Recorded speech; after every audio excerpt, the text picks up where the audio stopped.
Y es un tema que muchas veces es descuidado o no se toma los recaudos necesarios, no se toma la importancia necesaria de, sobre los cuidados que hay que tener para el uso del agua para la producción de vapor en las calderas de vapor.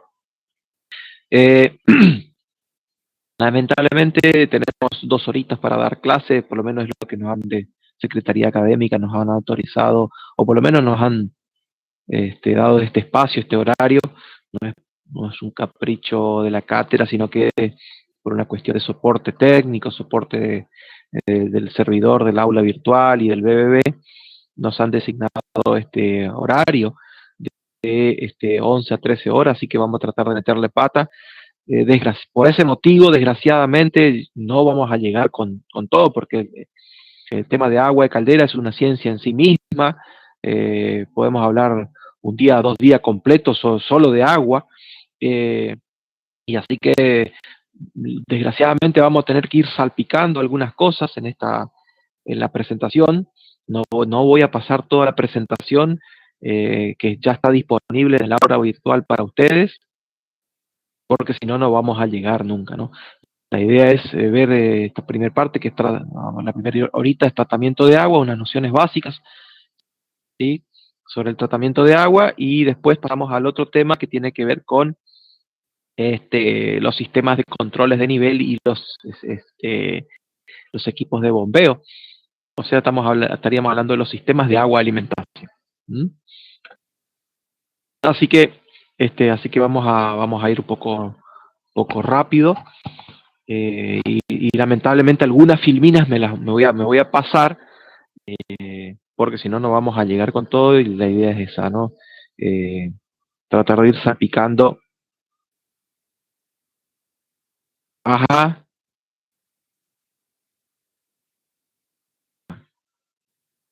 Bueno, ahora me fijo el tema de la asistencia, eh, Vicentín. Bueno, ¿cuál es el objetivo? Básicamente de esta clase es básicamente que ustedes conozcan los problemas que ocasionan las impurezas que existen o que están presentes en el agua de caldera, ¿sí? Eh, Conocer las técnicas principales, conocer las técnicas principales de tratamiento de agua, ¿sí? Y una noción de cálculo de los caudales de purgas que son necesarios para controlar estas impurezas en el agua de caldera, ¿ok? Y que va a ser parte del trabajo práctico que lo veríamos el viernes, ¿sí? A la tarde yo le voy a subir el trabajo práctico de este tema, ¿sí? Estaría disponible a la tarde, tardecita estaría disponible. ¿Eh?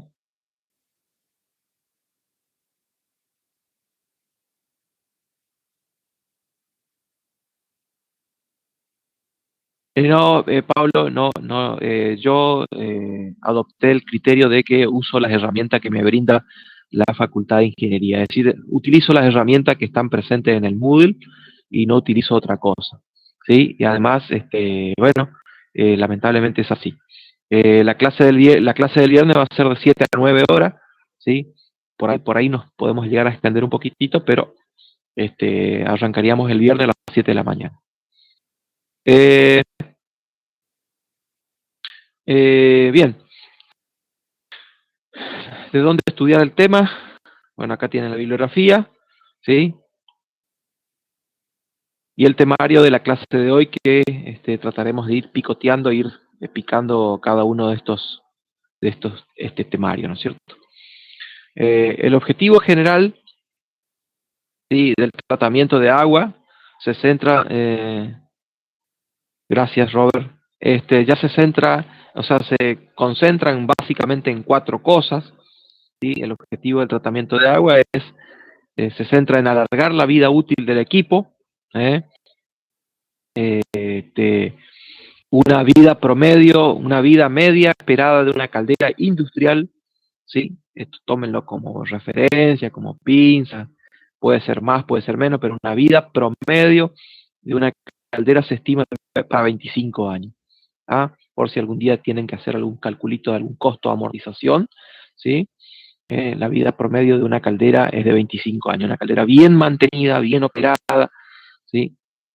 Debería sin problema, debería de este, durar 25 años. Además de que opere y que dure esa vida, lo tiene que hacer con la máxima eficiencia posible. ¿Ah?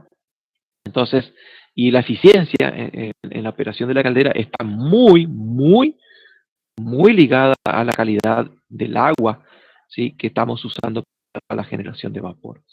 Por otra parte, también asegurar la operación, es decir, ¿qué significa asegurar la operación? Que la caldera pueda responder frente a las fluctuaciones de demanda o fluctuaciones de carga, sosteniendo la presión de trabajo, o sea, la presión de vapor, ¿sí? Frente a esas situaciones. Es decir, y para eso tiene que tener capacidad de respuesta, en el sentido de que cuando hay una fluctuación de carga, los sistemas que están asociados con los sistemas de controles de nivel, ¿sí? Deben estar asociados o ligados o están ligados a los sistemas de control de combustión, y el sistema de control de combustión debe tener la respuesta suficiente como para aportar la energía necesaria cuando hay un pico de carga o reducir el flujo de calor o la potencia aportada cuando la carga se reduce, ¿sí? En pos de mantener, ¿no es cierto?, la presión constante o lo más constante posible, ¿sí?, frente a esas variaciones de caudal. Acuérdense que es fundamental mantener la presión de trabajo de la caldera, ¿sí? eh, Fundamental debido a que el tamaño de la burbuja, no se olviden de eso, el tamaño de la burbuja depende de la presión de trabajo, y eso incide drásticamente o incide en el nivel, ¿no es cierto? Y por supuesto la transferencia de calor y en la refrigeración de la parte metálica o de la estructura metálica del equipo. Eh, entonces, esa presencia de burbujas tiene que ser de algún modo controlada, ¿no es cierto? Mantenida, ¿no es cierto? Eh, por los el fenómeno que se llama esponjamiento o dilatación. ¿Tá? Y todo lo anterior, si hacemos bien las cosas, todo lo anterior nos va a llevar a que el mantenimiento sea mínimo, y si significa que sea mínimo, que la caldera esté disponible el mayor tiempo posible para la producción o prestar el servicio a la cual está pensado ese equipo. El tratamiento de agua tiene que estar pensado como una tarea más de mantenimiento, ¿eh? Porque está muy ligado al mantenimiento, ¿eh? Eh, bueno, está demostrado estadísticamente, estadísticamente está estudiado esto, que un gran porcentaje de los accidentes que ocurren en caldera están muy vinculados a la falta de capacitación del personal a cargo del equipo. Cuando hablo personal a cargo del equipo, hablo no solamente de los operadores, sino que hablo del personal de mantenimiento, hasta inclusive el responsable de mantenimiento, ¿sí? Y muchas veces el ahorro mal entendido en los recursos de mantenimiento van a llevar, tarde o temprano nos van a llevar a problemas, ¿sí? A problemas que, problemas técnicos en cuanto al funcionamiento del equipo, ¿no es cierto? Es decir, en el sentido de producir vapor de buena calidad, ¿sí? Y en el caso extremo que la caldera quede sin agua, ¿sí? Por alguna falla en los sistemas de controles de nivel, como consecuencia de una falta del tratamiento de agua que es uno de los principales problemas que se da. Es decir, la, la, la falta de manutención, ¿sí? Y la falta de capacitación, o mejor dicho, la falta de capacitación y las fallas o los accidentes por bajo nivel como consecuencia, ¿no es cierto?, de el tratamiento de agua, por la falta de tratamiento de agua, serían las dos causas principales que provocan o ocasionan accidentes en las calderas, ¿no es cierto? Eh, Hay que entender esto acá, hay que saber, hay que entender esto. Es decir, yo he recorrido, a veces recorremos con el equipo, en la cátedra vemos a las calderas de nuestra zona, nuestra región, Y a veces hablando con los calderistas o hacemos los cursos con los calderistas para cada operadores de caldera y le preguntamos si hacen tratamiento de agua y nos dicen que sí. El tema es que a veces vos vas a una planta y preguntamos cómo está haciendo el tratamiento de agua y resulta que no, ahí tenemos el producto químico, sí, acá tenemos el bidón y le echamos el bidón entero en el tanque de agua alimentación. Entonces hay que distinguir una cosa, digamos, decir, una cosa es hacer tratamiento de agua y otra cosa es hacer un buen tratamiento de agua, ¿sí? No, el tratamiento de agua no solamente se reduce a echarle productos químicos en el tanque de agua alimentación. Y eso pasa por una falta de conocimiento del tema. Muchas veces las empresas, desgraciadamente, nuestras empresas de la zona, desgraciadamente, a veces escatiman este tema porque los productos químicos son caros, entonces eh, entran a copiarse entre empresas, como todo está conectado con todo, entran a copiarse, y a ver cómo vos hiciste, entonces le copian al de al lado, ¿sí? Y, y a veces esa situación puede ser contraproducente para la operación del equipo. Ah, no, le están poniendo desincrustante y no saben que el desincrustante es un ácido y el ácido deteriora el hierro, el material de la caldera. Y a veces, vuelvo a repetir, por la falta de conocimiento, la cura puede ser peor que la enfermedad. ¿Sí? Fíjense acá, podemos ver, ¿sí? No voy a entrar a preguntar mucho y a interactuar con ustedes, pero podemos ver una imagen del interior de una caldera humo tubular, ¿sí? Lo que estamos viendo son los haces humo tubulares o pirotubulares, ¿sí? Totalmente o prácticamente incrustados, más allá de que se puedan ver algunos desprendimientos. ¿Mm? Este aspecto blanco son directamente incrustaciones o depósitos, y en este caso particular son depósitos muy duros y difíciles de sacar, ¿eh? Y que fíjense, es fácil darse cuenta de que esta caldera tiene un rendimiento pobre, porque fíjense que el calor, en vez de fluir directamente de los gases o de los humos que circulan por el interior, pasar por el hierro y luego pasar al agua, primero tienen que vencer esa resistencia térmica debido a esa incrustación o esos depósitos que están en la tubería. Y eso conlleva, ¿no es cierto?, la pérdida o digamos, a la necesidad de que para una determinada demanda de vapor se necesite quemar más combustible, ¿sí? Y por lo tanto, esa situación conlleva a que tengamos que tirar. El hecho de quemar más combustible necesariamente conlleva a que tengamos una operación ineficiente por problemas de transferencia de calor, ¿sí? Además, esa situación conlleva de que como tenemos que transferir la cantidad de energía, ¿sí? Con una esfera mayor, provoca un aumento en la temperatura promedio, ¿sí? De los haces tubulares, lo cual ocasiona una sobredilatación, o mejor dicho, el hecho de que se dilaten ya de por sí los tubos, ¿sí? Sufren una sobretensión mecánica, es decir, un esfuerzo mecánico adicional por la dilatación, ¿sí? Que tiene que ser soportada por las placas tubulares delanteras y traseras, en este caso una caldera humotubular, ¿sí? Entonces hay dos alternativas, o los caños se curvan o se aflojan, ¿sí? Si están mandrilados, perdón, sobre las placas tubulares, ¿sí? Entonces fíjense cómo despacito la caldera se va deteriorando con el paso del tiempo y el uso del equipo, ¿no es cierto?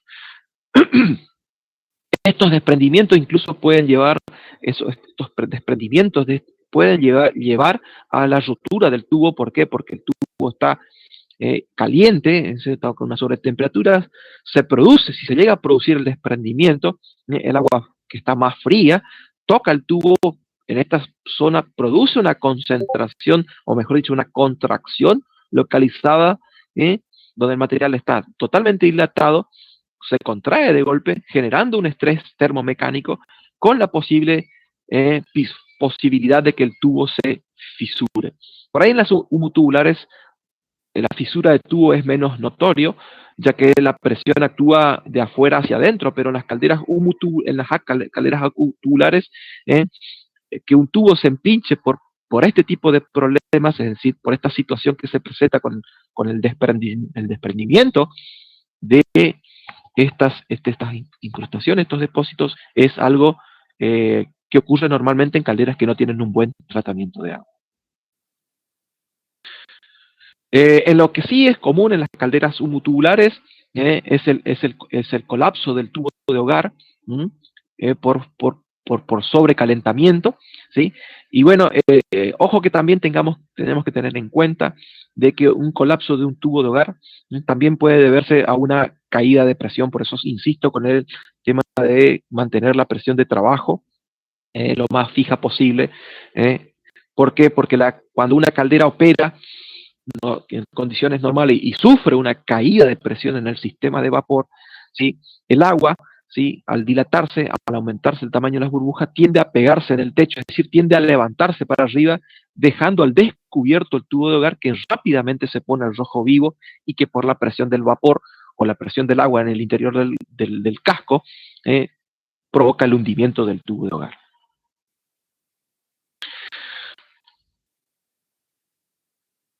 Entonces, una de las causas por bajo nivel de agua en las calderas tiene que ver, ¿no es cierto?, con la falla de los sistemas de controles de nivel. En realidad, los sistemas de controles de nivel casi que nunca fallan. El problema es muy roto, ¿no? la consecuencia de por qué falló, digamos, ¿no?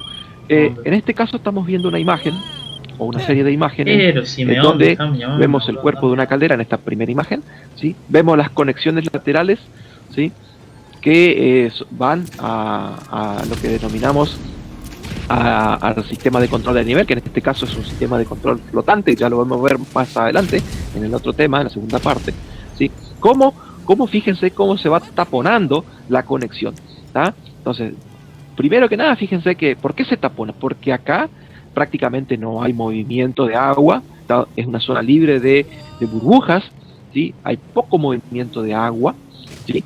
Y los depósitos se van depositando en esa zona, es decir, las incrustaciones se van generando en esa zona. Por eso es fundamental que esta botella, que es donde va alojada el flotador, que es en definitiva el sensor de nivel del agua, ¿sí?, sea purgado periódicamente. Acá abajo ustedes ven este orificio, eso lleva a un drenaje que está en la parte de abajo, ¿sí?, de modo tal de que el calderista o el operador de caldera purgue periódicamente a los efectos de que acá se genere una circulación de agua y que de algún modo vaya limpiando o evitando o minimizando la posibilidad de que acá se genere una incrustación.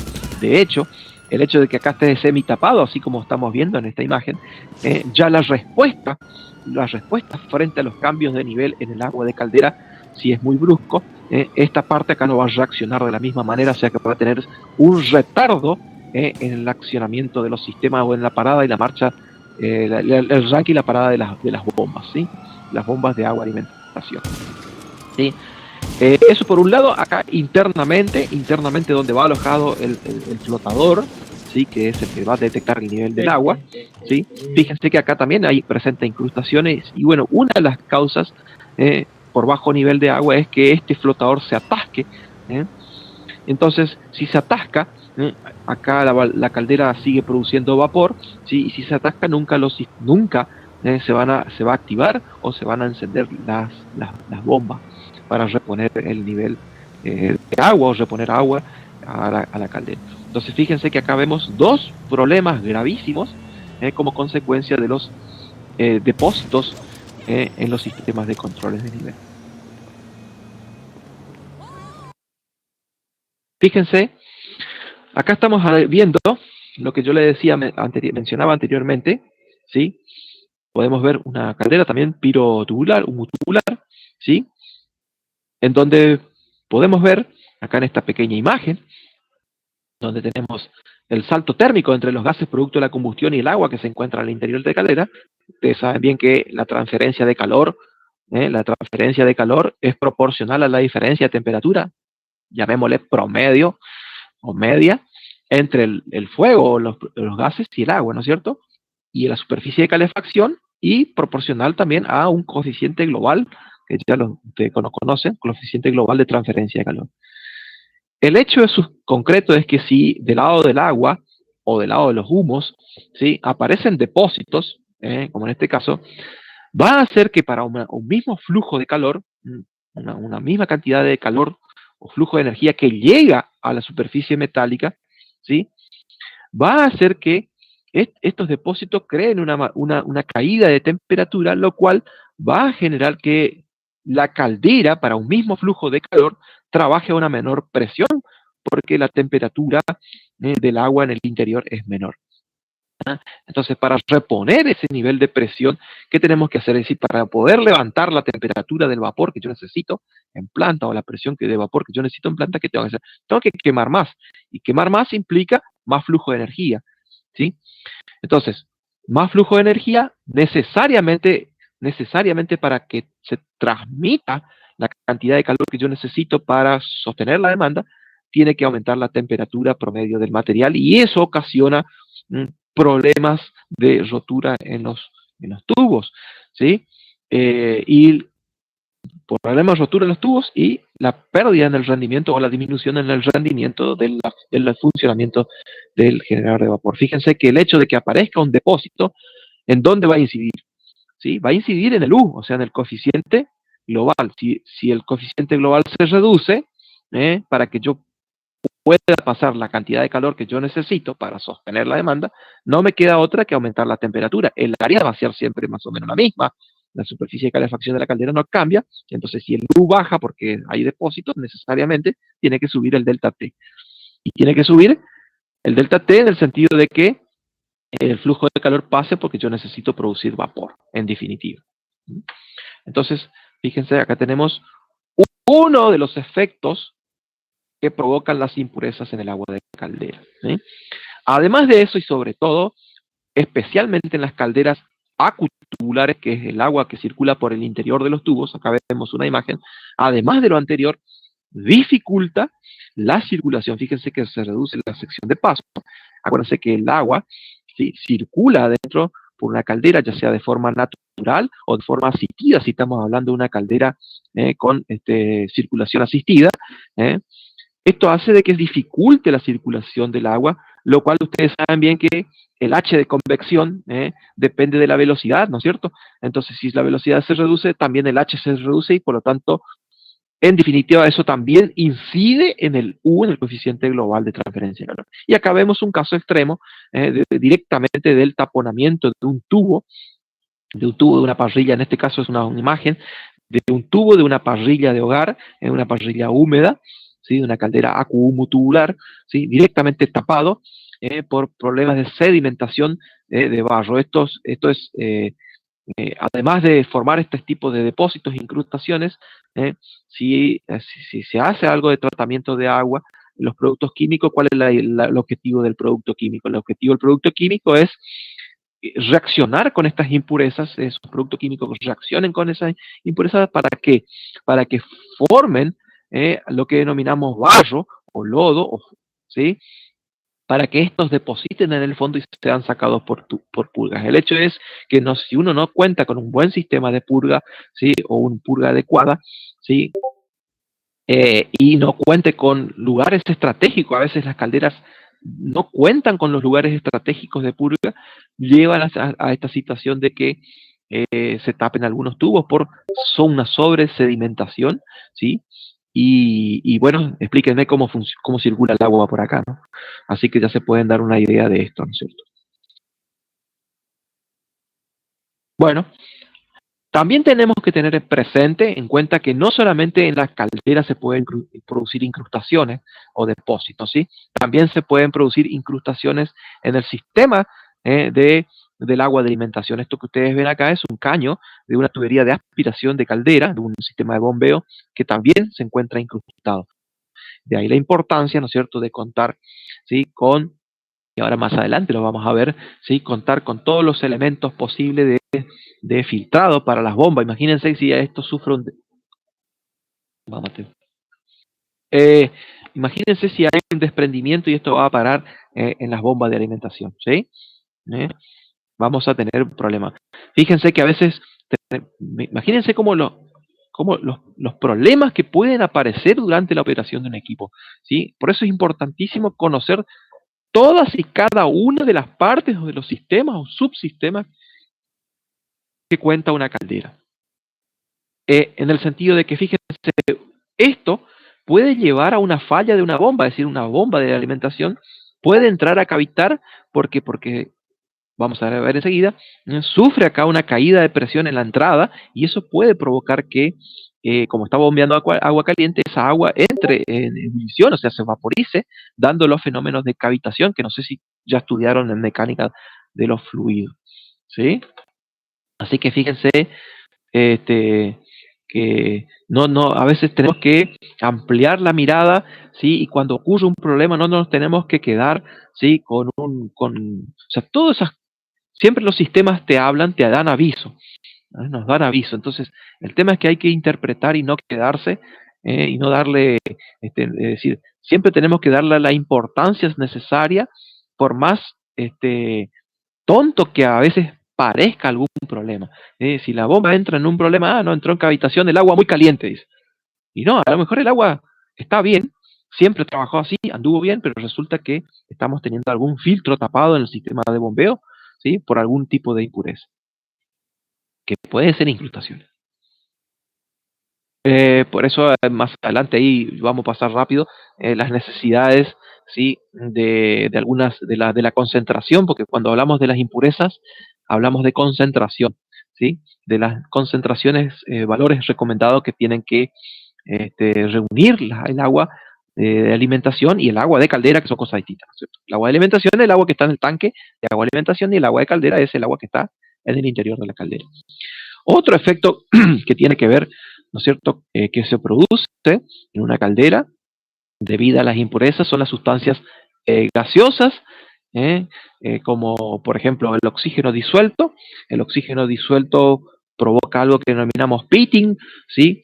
Directamente genera un picado en la superficie metálica. Acá podemos ver una imagen interna de una caldera en la cual se le ha hecho un mantenimiento, se le hizo un lavado químico, ¿sí? A esta caldera, ¿sí? Y podemos ver que después de ese lavado químico, las superficies están perfectamente limpias, ¿no es cierto?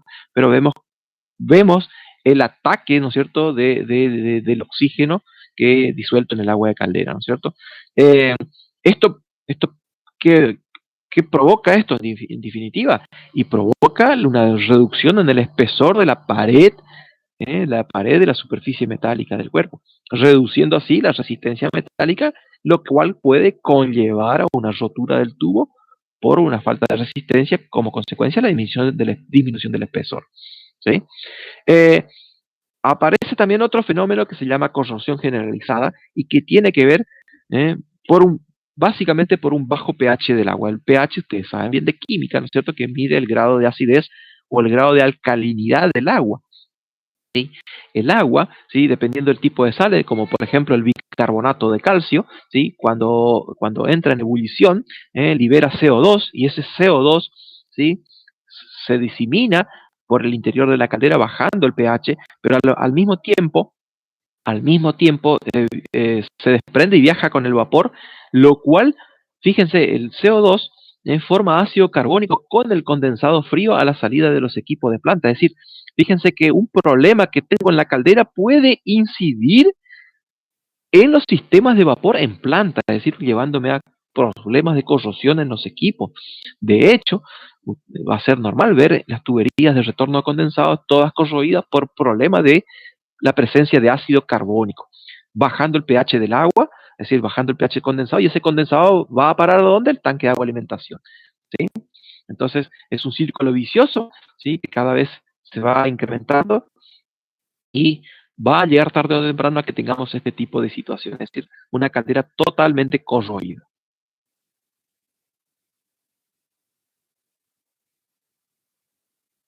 Bien, otro efecto que aparece, ¿sí?, como consecuencia de las impurezas presentes en el agua, tiene que ver, ¿no es cierto?, con los sólidos disueltos, ¿sí? Los sólidos disueltos son sustancias que están en suspensión, ¿sí?, en el agua de caldera, que provocan un aumento de la tensoactividad, en la superficie de vaporización, creando una espuma, ¿cierto? Y creando al mismo tiempo que bueno, esa burbuja tiene que ver precisamente que a la burbuja de vapor le cuesta más reventar en la superficie, ¿sí? Creando esa espuma, ese efecto cremoso que va llenando la cámara de vapor, lo cual hace que tengamos que esa caldera entre a generar un vapor sucio, ¿no es cierto? Es decir, con arrastres de agua, con título menor que 1.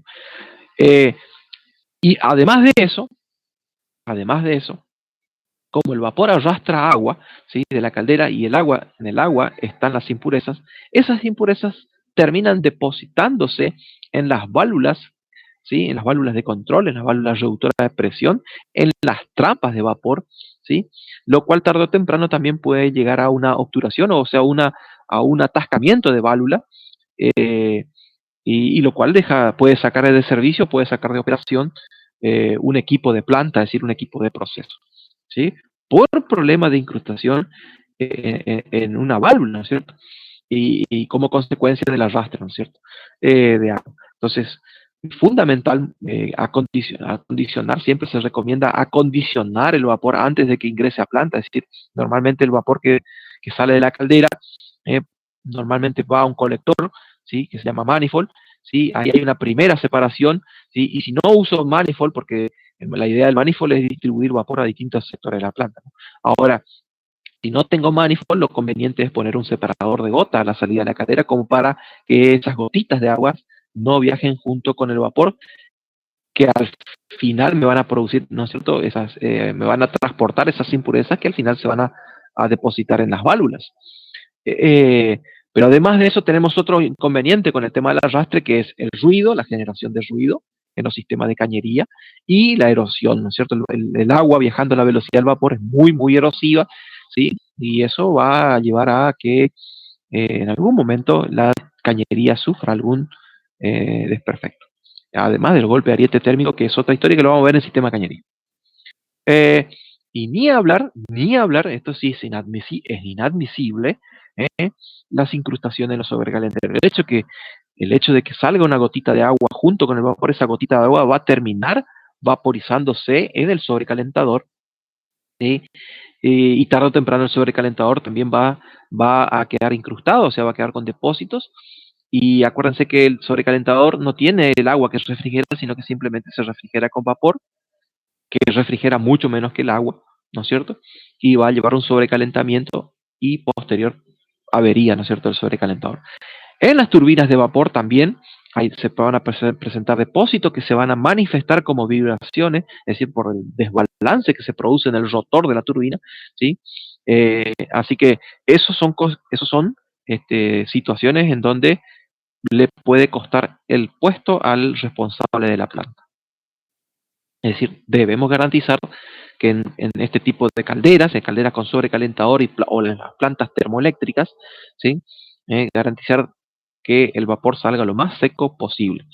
Hay un problema grave que es el tema del silicio. El dióxido de silicio es muy volátil, ¿sí? Es muy volátil el dióxido de silicio y desgraciadamente el silicio no es una sal, es difícil de tratarlo, ¿sí? Entonces, este, eh, la única manera por ahí de pararlo al silicio es haciendo una osmosis inversa, ¿sí? Desconozco si hay algún producto químico para tratar el sílice, ¿sí? Seguramente lo habrá, ¿sí? Algún método, creo yo que tiene que haber algún método eléctrico, me parece, ¿sí? Alunado o algo eléctrico como para atrapar el sílice, ¿sí? O retener el sílice. O el dióxido de silicio para que no vaya a ir a parar en una lava de turbina, ¿no es cierto? Bueno, otro efecto que aparece en las calderas es la fragilización cáustica, ¿sí? Fragilización cáustica o cristalización también se conoce. Eso se debe a la exposición prolongada del hierro, o sea, la estructura metálica de la caldera, por la presencia de iones oxidrilos. Los iones oxidrilos están formados por hidrógeno y el hidrógeno es un átomo muy chiquitito que se mete en cualquier lado, ¿sí? Eso tiene que ver está asociado a un alto pH del agua, ¿no es cierto? Entonces, el pH del agua es un parámetro, ¿sí? A controlar. Básicamente, y esto adelantándome, en el agua de caldera hay muchas cosas que controlar, pero hay tres cosas fundamentales que se deben controlar en el agua de caldera. Una es la dureza, que ya vamos a ver qué es, la otra es el pH y la otra es la concentración de los sólidos disueltos totales. ¿Tá? Desgraciadamente, este fenómeno de la fragilización cáustica hace de que nuestra estructura metálica, el cuerpo de la caldera tiene que ser elástica, ¿sí? Tiene que ser elástica porque tiene que dilatarse y contraerse con la temperatura y con la presión del vapor. Desgraciadamente, el nivel de elasticidad o el grado de elasticidad va bajando, si va disminuyendo, lo cual torna, esta fragilización cáustica, torna que el material se vuelva frágil o menos elástico, provocando en algún momento la fractura del material, una fractura intercristalina y que puede llevar a una explosión, de hecho, lleva a una explosión o una rotura del material sin aviso. Bueno, eh, el tema del agua de reposición, ¿sí? Que es el agua fría que uno tiene que reponer en nuestros circuitos, ¿sí? En un circuito de vapor siempre existen pérdidas. Nunca es un circuito perfectamente cerrado, ¿sí? Siempre existen pérdidas, pérdida por vapor flash, pérdida en alguna brida, pérdida en las bombas, pérdidas por necesarias que son por purgas, y eso hace de que en algún momento tengamos que ir reponiendo agua en el circuito. El tema es de dónde sacamos el agua. Bueno, las fuentes de donde podemos sacar el agua son muy diversas y todo va a depender del tipo de instalación y de la disponibilidad del agua que yo de dónde la voy a obtener, ¿sí? Podemos usar hasta incluso agua de lluvia, ¿sí? Agua de lluvia, podemos recolectar y ponerle un aljibe. El problema del agua de lluvia se radica en dos cosas. El hecho es de poder almacenarla y tenerla disponible por un periodo prolongado. Imagínense con esta seca que estamos pasando, no sé, hace un mes que no llueve, ¿de dónde vamos a sacar agua si no estamos juntando agua de lluvia, ¿no es cierto? Eso por un lado. Y segundo, es la alta concentración de gases disueltos que trae el agua de lluvia, que ya sabemos lo que hace, ¿no es cierto? Corrosión principalmente, ¿no es cierto? Corrosión y oxidación. Entonces hay que tratar también, de algún modo, el agua de lluvia también hay que tratar. Si bien no tiene no tiene sales minerales, ¿eh? Y eso me olvidaba, todos esos depósitos que mostramos, que vimos en la imagen anterior, se deben a sales minerales, ¿no es cierto? Principalmente calcio y magnesio, ¿no? Eh, Así que bueno, el agua de lluvia puede ser una opción si la instalación es una instalación, una calderita chiquitita, ¿sí? Para una instalación pequeña puede ser una opción, pero vuelvo a repetir, debe ser tratada también, debe ser tratada en el sentido de que evitar que esos gases disueltos lleguen a la caldera, ¿no es cierto? O si llegan a la caldera, es decir, reaccionen con el producto químico y formen barro y se puedan sacar por purga, ¿no es cierto? Otra alternativa sería tomar agua de un arroyo, ¿sí? El problema del arroyo es que necesariamente vamos a tener que contar con algún sistema de, de- de tratamiento, es decir, eh, sacarle el sílice, el barro. De hecho el agua de arroyo, el agua de arroyo es agua sucia, ¿no? Entonces vamos a necesitar piletas de decantación, ¿sí? Para poder separar cualquier barro, ¿no es cierto? La turbidez, ¿sí? La turbidez, no me salía la palabra. El agua de arroyo tiene turbidez. Bueno, un agua de caldera tiene que ser lo más eh, clara posible, es decir, tiene que ser limpia, incolora, sin sólidos en suspensión, ¿sí? Y corregida con tratamientos previos. Bueno, ahora, en plantas termoeléctricas, ¿sí? Donde el consumo de agua por ahí es... consumo de agua en una planta termoeléctrica no es importante, el consumo se da cuando yo tengo que llenar el sistema. Ojo, después tengo que absorber las pérdidas, ¿sí? Pero normalmente están cerca de un río. ¿Pero por qué están cerca de un río una planta termoeléctrica? ¿O se prefiere las grandes? El tema está en el sistema de refrigeración, ¿sí? Del condensador. Por ese motivo se utiliza, las plantas termoeléctricas muchas veces se instalan cerca de un río, digamos. ¿eh? Va por ahí ese lado, ¿sí? ¿Correcto? Sí, sí, el sulfato de aluminio, como dice Pedro, es uno de los compuestos que se utilizan para acelerar, ¿no es cierto? Eh, el proceso de purificación del agua, ¿no es cierto? En esas piletas de decantación. Ahí más adelante ahí menciono las técnicas, ¿no es cierto?, de tratamiento. Y ahí toco el tema del sulfato de aluminio. Eh, lo que van a encontrar acá en nuestra región, en nuestras calderas industriales en la región, eh,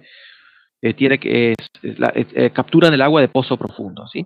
El agua de pozo profundo, si bien es ideal para el consumo humano, ¿no es cierto? Prácticamente es un agua que no está contaminada, ¿sí? Pero desgraciadamente para calderas es un agua que trae muchos problemas porque tiene muchas sales minerales de calcio y magnesio, ¿sí? Y también tiene sílice como consecuencia de la degradación de la roca, ¿no es cierto? Con el tiempo. Eso por un lado, y desgraciadamente precisamente la concentración de estas impurezas en el agua de pozo profundo muchas veces van cambiando, van cambiando, se van alterando con el tiempo, con el uso del pozo. Entonces, eso hace de que necesariamente tengamos que constantemente o periódicamente ir analizando esa agua de reposición, ¿no es cierto? Eso lleva a que tengamos que analizar el agua de reposición. ¿Mm? Vuelvo a repetir, un pozo profundo va cambiando con el tiempo, es decir, las concentraciones de esas impurezas cambian con el tiempo. Bueno, entonces, una vez que ahora ya sabemos que los efectos que ocasionan esas impurezas, tenemos que saber cómo se presentan. Básicamente la podemos dividir en tres. Se presentan en sustancias orgánicas, que van a depender de la procedencia del agua, por supuesto. Un agua de pozo profundo es poco probable que tenga sustancias orgánicas, ¿no es cierto? Eh, y es poco probable que tenga sustancias gaseosas, pero sí va a tener sustancias que pueden presentarse en solución, es decir, sustancias que eh, van a estar disueltas en el agua, ¿no es cierto? Que son sustancias inorgánicas, ¿no es cierto? Las sales minerales, ¿sí? Están disueltas en el agua, uno no ve, a simple vista uno no ve que tiene sal, que tiene magnesio, ¿no? Están disueltas en el agua. Sí, se van a ver cuando esta agua se vaporiza, ¿no es cierto? Ahí se van a ver. Y eso se ve reflejado en los depósitos que se producen como consecuencia de la vaporización continua del agua y esos depósitos en la superficie de calefacción. ¿Ah? Eh, bueno, acá hay un listado, ¿sí? De las distintas principales impurezas, ¿sí? Que se presentan en solución o que están disueltas en el agua y cuáles son, ¿no es cierto?, los efectos que básicamente causan, aunque acá por ahí hay que tomarlo con pinza algunas cuestiones, por ejemplo, el carbonato de calcio, ¿sí? Además de generar una incrustación blanda, también genera, baja el pH del agua, así que, digamos, acá está una cosa muy, muy resumida respecto a los efectos que ocasiona cada tipo de impureza, ¿no es cierto? Hay impurezas que, de todas estas impurezas, sí, hay algunas que contribuyen, por ejemplo, a aumentar el pH, hay otras que contribuyen a disminuir el pH, eh, entonces eso hace de que necesariamente tengamos que analizar el agua de alimentación y tengamos que analizar el agua de caldera. ¿Estamos? Bueno, esa lista continúa. Además de los sales minerales, puede aparecer, como yo le decía, el dióxido de silicio, conocido como la sílice, ¿sí? Que esto no serían sales minerales, sino que son otras impurezas que aparecen. El cloro, ¿sí? El cloro formaría ácido y corrosión, y el hierro total.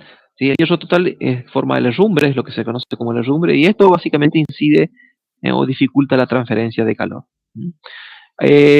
Vuelvo para atrás y me acordé ahora respecto a dónde conseguimos el agua de reposición. Bajo ningún concepto tenemos que usar agua de red, ¿no es cierto? Eso usted está más clarito, ¿no es cierto? El agua de red urbana, no se puede usar para caldera. ¿Por qué? Porque tiene cloro. ¿Ok?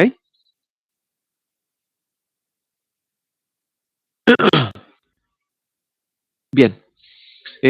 Bueno, acá hay una descripción, una breve descripción de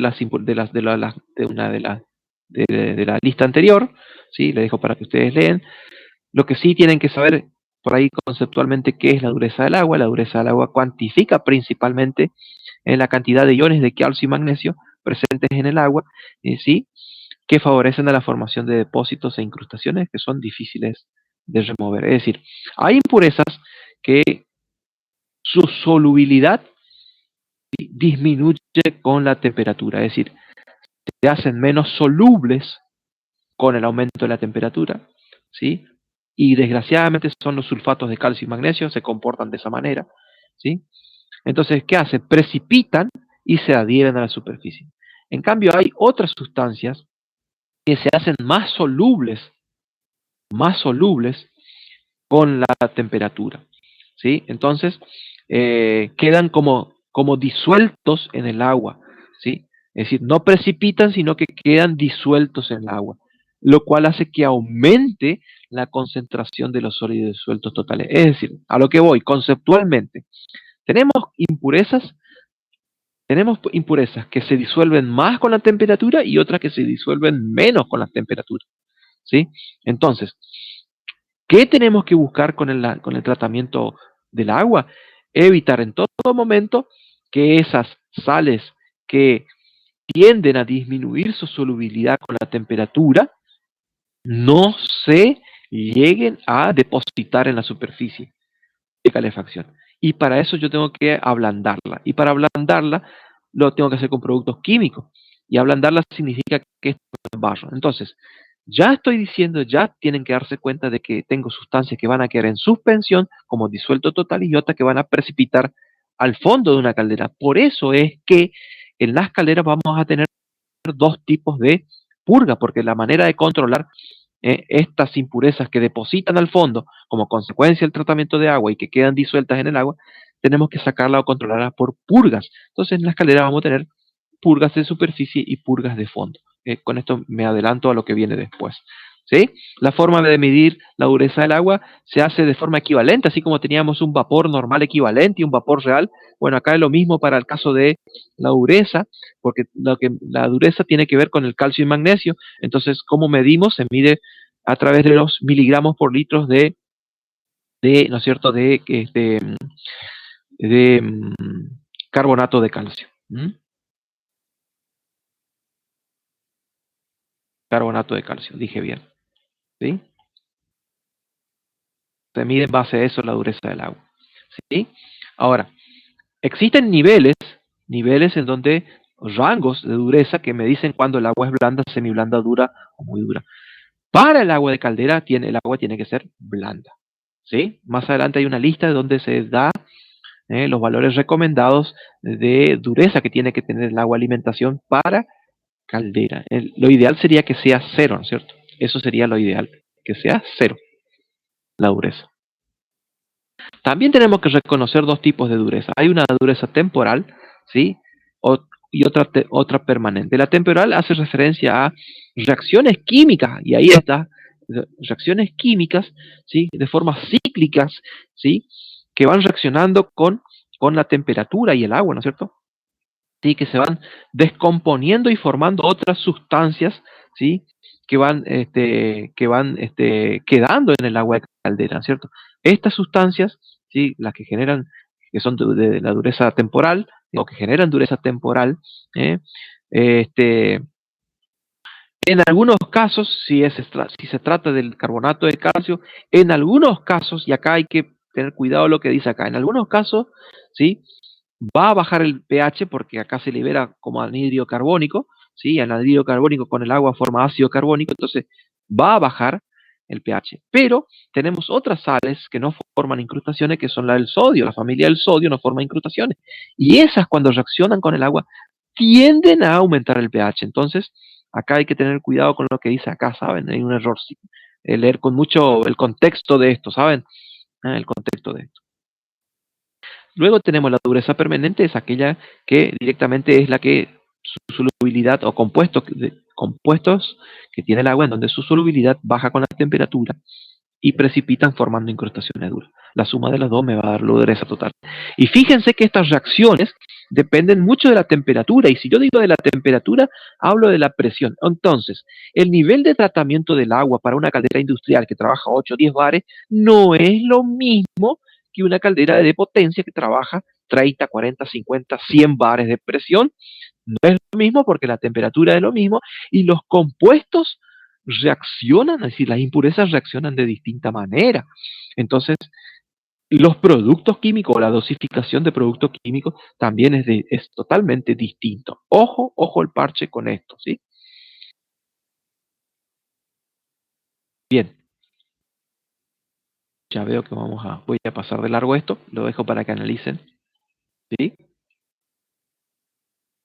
Eh, bueno, esto sí es importante que sepan, esto es importante que sepan qué es, porque en base a esto, en base a la concentración de los sólidos disueltos totales presentes en el agua de caldera, se van a bastar las purgas. Es decir, cuánta agua yo tengo que purgar y cada cuánto, ¿sí? Entonces, esto es, los sólidos disueltos totales es una indicación muy aproximada de la concentración relativa de todos los minerales que están disueltos en el agua, ¿sí? Los valores permisibles de esta concentración de sólidos disueltos van a variar según el tipo de caldera, van a variar según la presión de trabajo, ¿sí? Y cuando digo tipo de caldera, digo, bueno, una UMU tubular de 2 pasos no es lo mismo que una de 3 y ni mucho menos que una ACU tubular. Entonces, los valores permisibles, ¿sí? Que acá dice 3000, hay que tener mucho cuidado porque se trata de ¿eh? Calderas industriales de baja presión. En calderas de alta presión estos valores son valores más bajos.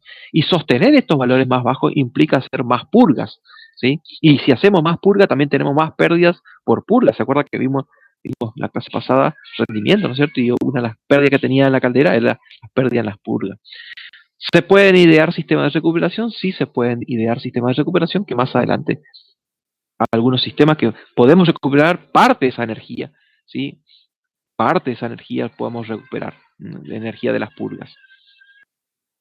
Entonces, eh, entonces, tenemos la dureza total más las sales que no forman incrustaciones, y esa suma de todas esas sales minerales, esos minerales disueltos en el agua van a formar lo que denominamos sólidos disueltos totales.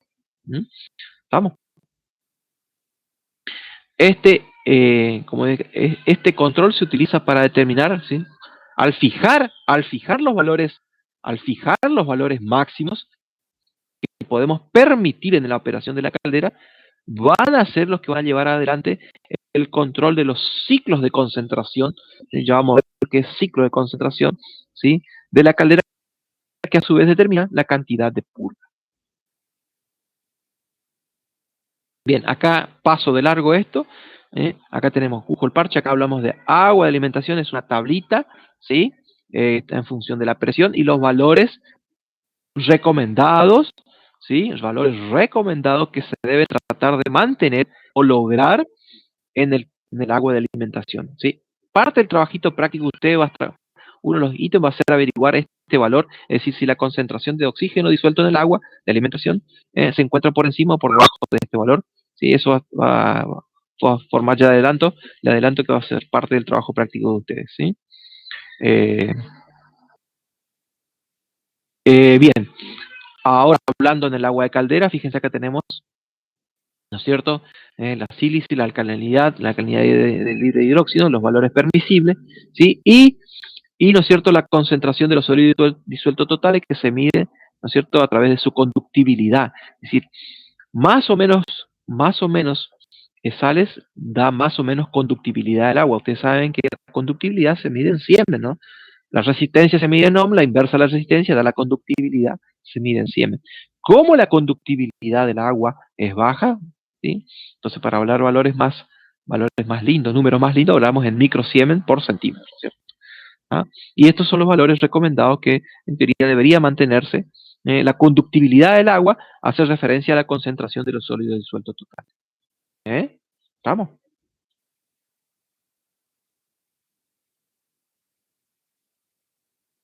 Bien. Entonces acá tenemos un resumen, ¿no es cierto?, de los efectos, y lo que tiene que quedar bien en claro es que los efectos que ocasionan el agua, ¿sí?, van a depender, o la incidencia de cada uno de estos problemas, estos efectos, va a depender, ¿no es cierto?, de la naturaleza de las sales y de su concentración en el agua alimentación, lo cual hace que va a depender de dónde saquemos el agua. La temperatura del agua, cuando hablo de temperatura del agua en la caldera, hablo de la presión de trabajo. La velocidad con que se transfiere el calor, ¿sí? La velocidad con que se transfiere el calor y la tasa de vaporización. De estos 4 factores depende, ¿no es cierto? Va a depender cómo estos efectos van a actuar sobre el equipo. ¿Mm? Bien, para tratar el agua, podemos decir que podemos dividir las técnicas de tratamiento de agua, básicamente podríamos decir que se pueden clasificar en 3 partes o en tres grupos, o se podrían agrupar en físico-químicos, en térmicos y en eléctricos, ¿no es cierto? Eh, El grado de tratamiento que va a requerir el agua, es decir, la exigencia o el nivel de tratamiento va a depender, por supuesto que depende de dónde saquemos esa agua, el agua cruda, de dónde saquemos el agua de reposición, va a depender del tipo de caldera, va a depender de la presión y del tipo y la producción de vapor, es decir, vapor saturado o vapor sobrecalentado, a eso se refiere, y de la cantidad de vapor. ¿Sí? Fíjense que, y acá me adelanto, a ver, bueno, a ver, no me voy a adelantar si no vamos a ir por etapas. Bueno, acá vamos a pasar rápidamente. Tenemos el tratamiento físico, ¿sí? Que básicamente consiste en eliminar, que sería la primera etapa en realidad del proceso de tratamiento, que es eliminar las sustancias en suspensión, ¿sí?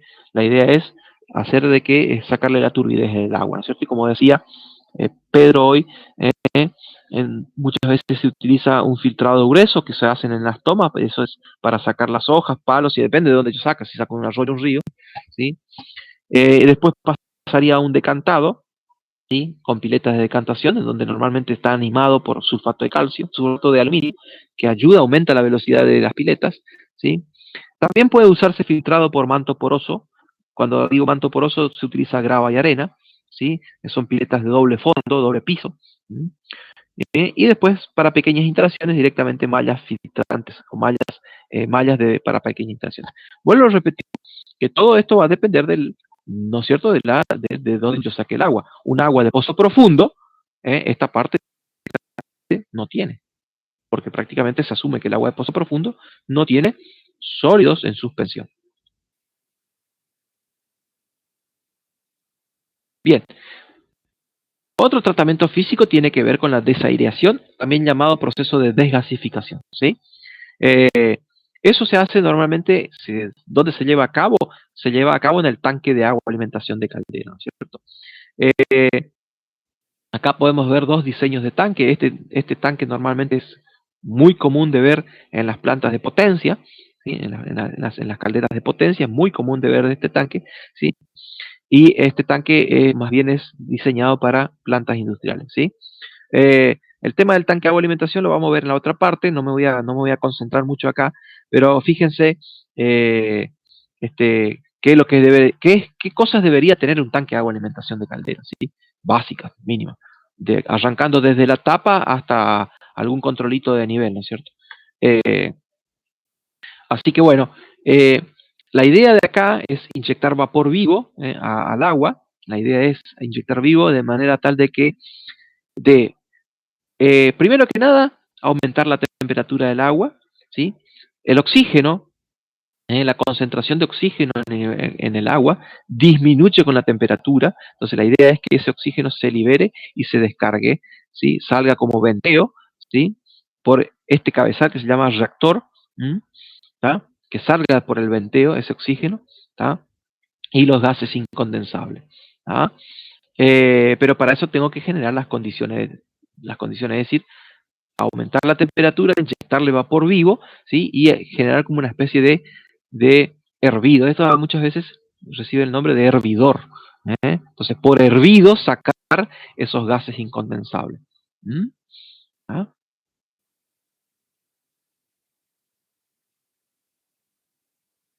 Bueno, acá están las funciones. Eso lo dejo. Acá hay este grafiquito, seguramente en el práctico lo van a usar, en donde me va a indicar, van a tener que calcular después, ahí lo van a ver después en el práctico, calcular la temperatura del agua alimentación y en función de eso verificar si la concentración presente en el agua alimentación se encuentra por debajo de los valores requeridos, ¿no es cierto? Fíjense que, ¿no es cierto?, la concentración va bajando a medida que el agua está más caliente. De ahí fíjense, el hecho de que yo tenga agua más caliente en el tanque de agua de alimentación y inyecte, ¿no es cierto? No solamente mejoramos la productividad de la caldera y la capacidad de respuesta de la caldera, ¿sí? No es lo mismo alimentar agua a 50 grados que agua a 80, 90 grados, ¿sí? No es lo mismo. Entonces, mejoramos la capacidad de respuesta. Eso por un lado. Nos ahorramos algo mejoramos la productividad, es decir, producimos más vapor por kilo de combustible, pero además también el hecho de que entre menos oxígeno disuelto también hace nos lleva a que tengamos que usar menos producto químico y nos ahorramos plata en ese sentido, ¿sí?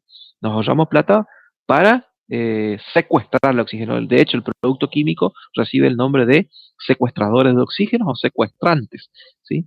Así recibe el nombre. Entonces, cuanto menos oxígeno metemos, menos producto químico también tenemos que poner al agua. Y eso hace al costo, ¿no es cierto? La segunda etapa, pasamos al tratamiento químico, ¿sí? El tratamiento químico consiste objetivamente, ¿no? Es poner sustancias químicas que reaccionen con las impurezas del agua, precipitando los sólidos insolubles, que son insolubles, ¿eh? Al fondo de la caldera para crear barros, o manteniéndolos en suspensión y eliminándolos mediante las purgas, ya sean de fondo o de superficie. ¿Ah? Entonces, este, tenemos dos lineamientos ahí, según el tipo de instalación. Podemos tener tratamiento externo o tratamiento interno. Interno significa tratar el agua afuera antes de que ingrese a la caldera, y el interno es directamente echarle el producto químico, ¿sí?, en el tanque de agua de alimentación y que termine reaccionando en el interior de la caldera, ¿sí? Se pueden hacer de esas dos maneras, dependiendo del tamaño de la instalación. Básicamente eso me va a decir qué yo tengo que hacer, ¿no es cierto? Del tamaño de cómo está mi agua, es decir, esa agua de reposición. Si es un agua buena o es un agua muy mala que yo tengo, ¿no es cierto? Como lineamiento general, el tratamiento externo se utiliza en calderas que vaporizan, pero no es ley esto, ¿eh? No es ley. Normalmente se utiliza en calderas que vaporizan grandes volúmenes de agua, ¿sí? Y consiste, ¿no es cierto?, en eliminar el calcio y magnesio, que es lo que forma la dureza, ¿eh?, antes de que ingrese a la caldera. O sea, eso se conoce como equipos ablandadores de agua. ¿Mm? Un método muy conocido es el método de la cal soda o soda calcinada, ¿sí? Este sistema normalmente se utiliza directamente en plantas de potencia, ¿sí? Se utiliza la cal, ¿sí?, y la soda calcinada. La cal precipita los carbonatos, tanto la soda precipita todo lo que tenga que ver sulfatos, y entonces de esa manera o de ese modo bajamos la concentración de estas sales antes de que ingrese al circuito de agua. Acá podemos ver una fotito. Acá fíjense, ven esto que sale, acá hay un venteo. Bueno, esto precisamente es un desaireador. ¿Eh? Acá se puede ver el reactor ¿eh?, y el venteo. ¿Mm? Esto es una caldera de potencia. Bueno, esta es la parte de tratamiento. Esta parte es el método de la calzosa. Y este es directamente el tanque de condensado o el tanque de agua alimentación de esta caldera. ¿Sí? ¿Mm? Soda calcinada es cal apagada. Creo que es eso. Eh, Otro método muy usado es el método de intercambio iónico, que consiste directamente en intercambiar iones de calcio y magnesio con sal industrial. Es decir, con sal, hacer una reacción química ¿eh? A través de estos equipos. Este es un intercambiador iónico, ¿sí? En donde cuenta con dos recipientes, ¿sí?, donde hay zeolita y sodio. ¿Mm? El agua se hace pasar por este lecho, intercambia sus iones hasta que satura. Una vez que satura, se invierte, es decir, este pasa a tratar el agua y este pasa a regenerarse. Entonces van ciclando el funcionamiento de estos dos recipientes, estos contenedores, van ciclando su funcionamiento. Mientras uno va tratando el agua, el otro se va regenerando con zeolita de sodio, ¿sí? Y cuando este saturó, nuevamente, este pasa a regenerarse y este pasa a tratar. Y eso se logra gracias a un sistema de control que va midiendo, midiendo, midiendo la calidad del agua. ¿Mm? Lo lindo de todo esto que tiene es un sistema que funciona medianamente bien, ¿sí? Medianamente bien, ¿sí? Y tiene un bajo costo de operación porque lo único que hay que comprar es la sal, ¿sí?, que comparativamente con los productos químicos es bastante más barato, ¿no es cierto? ¿Eh? Eh, el problema está en que la sal, como eso intercambia por iones de sal, ¿sí?, cloruro de sodio, eso va a parar en la caldera y bueno, eso aumenta mucho el pH de la caldera, y por eso es que en algunos casos no lo quieren usar porque aumenta mucho el pH, ¿no es cierto? Entonces, y aumenta la tensoactividad generando vapor sucio. Entonces, algunos prefieren no usar este sistema. Pero, vuelvo a repetir, todo es controlable. Todo es controlable. ¿Mm? Bueno, ya casi estamos, deberíamos. Bueno, el otro método es el método de osmosis inversa, ¿sí? Esto es podríamos decir que es un filtrado a nivel molecular, ¿sí? Desgraciadamente anda muy bien, por supuesto, requiere que el agua que voy a aportar acá ya esté pretratada, es decir, libre de sustancias en suspensión, si no estos cartuchos filtrantes no me van a durar nada, ¿sí? Esto en las plantas de potencia la van a encontrar casi seguro. ¿Por qué? Porque el nivel de tratamiento que tiene es muy, muy bueno. Es decir, prácticamente se eliminan las concentraciones de calcio, magnesio y toda impureza que quede o que se encuentre soluble o disuelta en el agua. ¿Mm? No, desgraciadamente lo único es una instalación auxiliar, ¿sí? Una instalación auxiliar, por supuesto, ¿sí? Tiene un costo de operación que es el costo de energía eléctrica en el uso de las bombas. Las bombas tienen que ser bombas de alta presión para forzar el agua que pasen por esos cartuchos y pasen por una membrana, ¿sí? La membrana filtrante, ¿sí?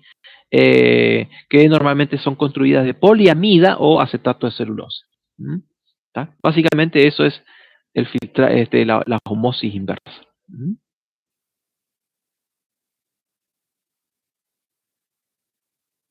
Bien. Eh, el tratamiento, eso es el tratamiento externo. El tratamiento interno se utiliza en calderas de mediano y bajo porte, ¿sí? O para completar el tratamiento externo, ¿sí? Vamos. El tratamiento interno consiste en echarle productos químicos, ¿no es cierto? Secuestradores de oxígeno o algún producto que, si yo no hago un ablandamiento externo, acá podemos ver un esquema en la caldera, el tanque de agua alimentación, sistema de ablandamiento y un sistema que presuma, así como esto está armado, que me está faltando. Si acá yo hablando, me está faltando el tema del oxígeno, ¿no es cierto? Entonces, probablemente esto sea una bombita dosificadora que me bombee un secuestrante de oxígeno hacia el interior, ¿sí? Del tanque de agua alimentación. ¿Mm? Sí, esto es un método combinado, que combina, ¿no es cierto? El método externo con el método interno, ¿no es cierto? ¿Ah? ¿Se entiende el concepto? Ahora, también podemos hacerlo directamente todo interno, es decir, podemos bombear o inyectar, dosificar sería la palabra, con este tipo de bombitas. Normalmente este tipo de bombitas, las que se utiliza, son bombas electroneumáticas. Funcionan con aire comprimido, ¿sí? Que permiten ir dosificando el producto químico hacia el agua de alimentación. El agua de alimentación es el agua que está en el tanque de agua de alimentación. Esta agua que está acá es el agua de alimentación, ¿correcto? Eh, entonces permite ir dosificando estos productos químicos, ya sea los secuestrantes y los ablandadores. En algunas calderas que ya tienen problemas de incrustación, muchas veces se le inyecta también desincrustantes. ¿Mm? Eh, ¿Cómo se dosifica? ¿En función de qué se dosifican los productos químicos? Es la gran pregunta, ¿no es cierto? Eh, la dosificación de los productos químicos debe hacerse en función de la cantidad del agua que se repone, porque el agua que ya está presente en el circuito ya está tratada, ¿sí? Ahora, en cuanto a los secuestradores de oxígeno, normalmente, normalmente entran en operación, ¿sí? Cuando se arranca la bomba o cuando la bomba bombea, ¿sí? Pero vuelvo a repetir, ese criterio, el criterio de decir, bueno, cuánto se dosifica y en función de qué, va a depender de las recomendaciones del servicio que yo contrate que me provee los productos químicos, ¿sí? Siempre me tengo que ajustar a eso. Nosotros como ingenieros industriales o electromecánicos no estamos preparados para tomar ese tipo de decisiones, decir, bueno, cuánto yo tengo que dosificar, sino que yo tengo que necesariamente recurrir a especialistas en el tema, ¿tá? Porque esto no cualquiera lo maneja, entonces tengo que recurrir a una empresa. La empresa que me asesora me va a decir cómo yo tengo que dosificar, ¿sí? Normalmente, vuelvo a repetir, se dosifica en función de la cantidad de agua que se repone, ¿sí? Y en función del arranque y parada de las bombas. También van a ver erróneamente que muchos inyectan los productos químicos directamente en la tubería de succión de las bombas. Bueno, eso es algo erróneo. ¿Por qué? Porque la idea de que el producto químico entre en el tanque es para darle más tiempo de contacto entre el producto químico, ¿sí? Y el agua, que se mezcle bien acá, ¿sí? Y después ingrese y termine reaccionando acá adentro con la temperatura, ¿m? Del agua, ¿no es cierto? En el agua de caldera, ¿ok? Eh, bueno, ni mamado se le vaya a ocurrir porque acá es común que se pinche el diafragma, así que tengan mucho cuidado al desarmar esto, pónganse guantes porque se van a quedar con la mano directamente pelada, ¿no? Les aclaro esto porque pasó a un operario que yo tenía en la planta, una planta que yo trabajaba, que se pinchó, se desarmó, el operario no usó guante y tuvo unos 5 días de certificado médico, que prácticamente se le peló la mano. Bueno, una vez que el agua está tratada, como les dije, tenemos que purgar la caldera. ¿Por qué purgar? Porque tratamos, eso va formando barro y va formando sólidos en suspensión, ¿sí? Si yo tengo una sobresaturación del sobrante, en algún momento eso también va a generar taponamiento, que es una de las imágenes que veíamos anteriormente, ¿sí? Entonces, entonces, tengo que purgar agua, ¿sí? Las purgas en una caldera son dos: purga de superficie, purga de fondo. La purga de superficie controla la concentración de los sólidos disueltos totales en el agua de caldera. Las purgas de fondo sacan el barro, todo el precipitado del fondo como barro, como flóculos, ¿sí? Se llama eso. Las purgas de superficie, que pueden hacerse de manera periódica, que a su vez puede hacerse de forma manual o de forma automatizada, ¿sí? O bien de forma continua, ¿sí? Es decir, mediante válvulas de control, ¿sí? Eh, generalmente, dependiendo de cuánta agua yo tengo que purgar, hay que hacer las cuentas. Normalmente se colocan o se instalan sistemas de recuperación de calor. De hecho, en las purgas de superficie, una vez que el agua sale de la caldera, ustedes saben bien que el agua está a presión y temperatura, ¿no es cierto? Está a una temperatura que se corresponde con la presión de vapor. Una vez que sale de la caldera y pierde presión, parte de esa agua se convierte en vapor porque no puede subsistir a esa temperatura, a presión atmosférica, entonces necesariamente revaporiza, y ese revaporizado que llamamos flash puede utilizarse como medio de recuperación de energía. ¿Por qué? Porque como revaporiza, es vapor, no tiene, en teoría no tiene impurezas, o las impurezas son mínimas, entonces tranquilamente ese vapor flash podría reinyectarse, de hecho es lo que se hace, en el agua alimentación, o podría instalarse o crearse algún recuperador de calor, algún intercambiador como para precalentar el agua de alimentación antes de que ésta ingrese a la caldera. Eh, para purgar la superficie tenemos que determinar el caudal. ¿Cuánto? Bueno, para eso tenemos que saber la velocidad con que concentran, ¿sí? Si nos basamos, tenemos un controlador, ¿no es cierto? El controlador es el que va a ir controlando el nivel de la concentración de los sólidos disueltos total, y para eso va a tener que medir con una sonda que mide la conductibilidad del agua, ¿sí? Entonces, cuando llega al valor máximo permisible, tiene que entrar a descargar, ¿sí? Entonces, ¿cómo se determina esa secuencia o ese caudal de purga? Bueno, para dimensionar el sistema, bueno, tengo que averiguar, aplicar esta ecuación. Esta ecuación sale de hacer un balance de masa, no hay nada raro. ¿eh? Acá tenemos sólidos disueltos totales en el agua alimentación, ¿sí? Dividido la diferencia entre los sólidos disueltos máximo en caldera, ¿sí? Sólidos disueltos totales máximo en el agua de caldera, ¿sí? Menos los sólidos disueltos totales en el agua de alimentación, ¿sí? Ahora, este caudal que yo determino va a estar basado en la medición de la concentración de los sólidos disueltos totales en el agua de caldera. El tema es que yo tengo otros compuestos en el agua de caldera, ¿sí? Que no se miden a través de la concentración de sólidos disueltos totales. El hierro, el cloro, ¿sí? El sílice, son otros compuestos. Entonces, lo que yo tengo que hacer es averiguar la velocidad con que cada compuesto concentra a medida que se produce vapor, ¿sí? Cuanto más vapor se produce, mayor es la velocidad de concentración. Cuanto menos vapor se produce, menos la velocidad de concentración y por lo tanto las purgas van a cambiar en función de eso. Entonces, fíjense, esto que está acá en el denominador lo paso para abajo, ¿sí? Acá me va a quedar sólido y disueltos totales divididos sólidos y disueltos en el agua alimentación. Y acá me va a quedar -1. Bueno, esa relación, la relación entre los sólidos disueltos totales máximo y en el agua alimentación, me va a dar el ciclo de concentración de los sólidos disueltos totales. Y lo mismo se plantea para los demás compuestos. Es decir, para los demás compuestos también tengo que averiguar el ciclo de concentración, es decir, el máximo permisible de ese compuesto respecto a lo que se mide en el agua de caldera, ¿sí? El elemento, la impureza que concentra más rápido, con eso yo tengo que basarme en la purga, es decir, el que concentra más rápido, el que me da el número más chiquitito, el que tiene menor número, menor ciclo de concentración, significa que ese es el compuesto que va a saturar primero.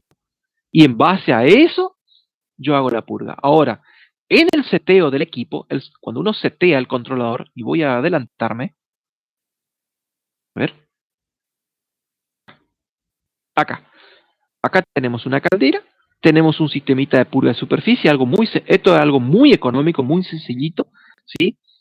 Este equipito, acá está el controlador, acá está la toma de agua, ¿sí? Válvula de corte, filtro, tenemos una camarita sensora donde sensamos la conductibilidad del agua, eso es la entrada del controlador, la electroválvula, una electroválvula, algo muy económico, no hay nada raro esto, ¿sí? Y la salida de la descarga, ¿sí? Entonces, ¿cómo opera esto? Bueno, este sistema particularmente opera por un sistema que se llama modulación por ancho de pulso, es decir, va largando agua periódicamente, ¿sí?